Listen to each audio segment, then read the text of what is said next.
সন্দেশখালীতে জমি বিবাদ ঘিরে উত্তেজনা, পুলিশের ওপর হামলা ও গাড়ি ভাঙচুর, 5 জন আটক। সন্দেশখালীর নাজার থানার অন্তর্গত রাজবাড়ী পুলিশ ফাঁড়ির বোয়ারমারি এলাকায় গতকাল রাতে জমি সংক্রান্ত বিবাদকে কেন্দ্র করে চরম উত্তেজনার সৃষ্টি হয়। দুই পক্ষের মধ্যে ঝামেলার খবর পেয়ে পরিস্থিতি সামাল দিতে ঘটনাস্থলে পৌঁছয় রাজবাড়ী পুলিশ ফাঁড়ির পুলিশ ঘটনাস্থলে পৌঁছে প্রথমে দুই পক্ষের সঙ্গে কথা বলে পরিস্থিতি শান্ত করার চেষ্টা করে। তবে সেই সময় পুলিশের সঙ্গে কথা কাটাকাটি শুরু হয় এবং মুহূর্তের মধ্যেই উত্তেজিত জনতা পুলিশের উপর হামলা চালায় বলে অভিযোগ। হামলাকারীরা পুলিশ কর্মীদের মারধর করে এবং পুলিশের গাড়িতে ভাঙচুর চালায়। ঘটনার খবর পেয়ে দ্রুত অতিরিক্ত পুলিশ বাহিনী ঘটনাস্থলে পৌঁছে পরিস্থিতি নিয়ন্ত্রণে আনে। এই ঘটনায় মোট 5 জনকে আটক করা হয়েছে। গোটা ঘটনার তদন্ত শুরু করেছে নাজার থানার পুলিশ।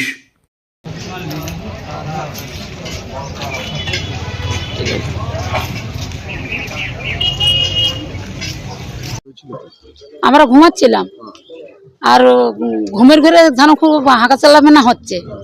আর আমরা উঠে বাইরে বের ঘাড়িতে যে মানে গাড়ি টাড়ি অ্যাক্সিডেন্ট হলো না পাল্টি খেলো, গাড়ওয়ালে গাড়ি পড়ে অনেক। আর আমরা বাইরে গিয়ে দেখি যে পুলিশই ওই লোকে 1:30টার সময় ওই ওনাদের ঘরের জানলা টালা ভাঙতেছে, দরজা খোলার চেষ্টা করছে। আমরা দেখে আর তখন আমরা বাড়ি চলে এসেছিলাম। আজ থেকে আর ওই পুলিশ আঙার দেখতে পেয়েছে আর বলে এই দাঁড়াও দাঁড়াও, আমরা দাঁড়িয়ে গেছি। এবার বলে এরা ধরো, এরা এখানে কেন ধরো, বললে আমার দুটো ছেলের ধরলে, আমার জামার ধরলে, আমার স্বামীর ধরলে। পুলিশের গাড়ি ভাঙচুর করেছিল পুলিশের গাড়ি ভেঙেছে এখনো আমরা জানিনি, আর কখন ভেঙেছে তাও আমরা জানিনি। ওই আমার দুটো ছেলে, আমার স্বামী আর আমার জামার। আর আমারও লিড ছিল, লিপিকে বলে এই মহিলার লিও না। আমার সুবিয়া গাজী নাম। হ্যাঁ, ওই তো ওই পুলিশ ক্যাম্প আছে না কানমারির আগে, ওই পুলিশ ক্যাম্পের আগে ওই বয়ারমারি যাইতে বাঁ হাতে যে ঘরটা প্রথম, ওই বাড়িটা আমার।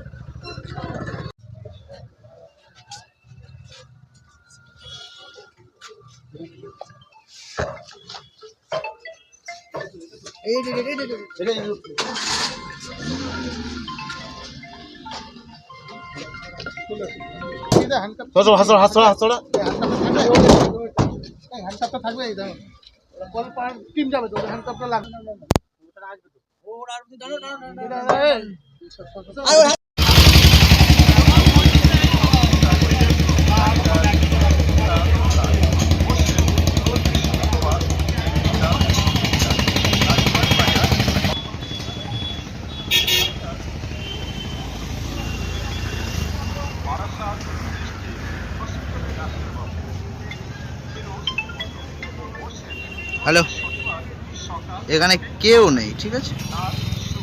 ছবিটা হলো কি করবো, বাড়ি বসে বলছে ফাঁড়ির ছবি।